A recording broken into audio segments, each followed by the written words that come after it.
And పాపం ప్రతాప్గా మన అందరినీ పలకరించబోతున్నటువంటి మా తిరువీర్ గారిని మాట్లాడవలసిందిగా రిక్వెస్ట్ చేస్తూ ఉన్నాం. నిజంగానే పాపం అనిపిస్తూ ఉంటుంది తిరువీర్ గారిని చూస్తుంటే. ఇక్కడికి వచ్చిన అల్లరి నరేష్ గారికి, హరిశంకర్ గారికి, దశరథ్ గారికి, బివిఎస్ రవి గారికి thank you sir, thank you so much. అదే కొంచెం నర్వస్గా ఉంది మాట్లాడడానికి.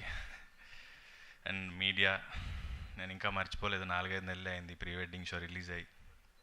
మీరు ఇచ్చిన సపోర్ట్ నేను ముసలోడు అయ్యాక కూడా మర్చిపోను. అండ్ ఏదో మాట్లాడదాం అనుకున్నాను, ఏం మాట్లాడలేకపోతున్నాను. మీరు గుర్తు చేశారు కాబట్టి అజయ్ ఘోష్ గారి గురించి చెప్పాలి. ఈ సినిమా చేసినప్పుడు ఆగండి సార్, అది సినిమా గురించి. మా ఇద్దరి అంటే అందరూ ఏదో హీరో హీరోయిన్ ఇదంతా అనుకుంటున్నారు, కానీ ఒక తండ్రి కొడుకుల బంధం గురించి ఈ సినిమాలో తను రాశాడు నరేష్. మా నాన్న లేడు కానీ చాలాసార్లు మా నాన్న నుండి ఇలాగే ఉండేవాడు అనిపించింది నాకు. సో సినిమా గురించి వస్తే,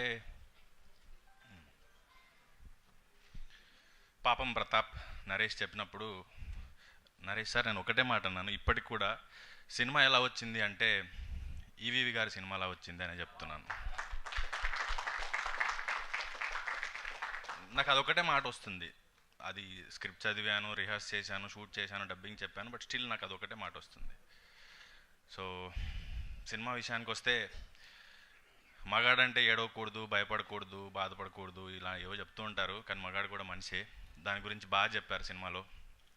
అండ్ లాస్ట్ 20 సెకండ్స్ ఒక బిట్ వస్తుంది, అది చూసినప్పుడల్లా అసలు నరేష్ ఎలా ఊహించాడు ఇది అనిపిస్తుంది. అంత మంచి క్లైమాక్స్ ఇచ్చాడు సినిమాకి.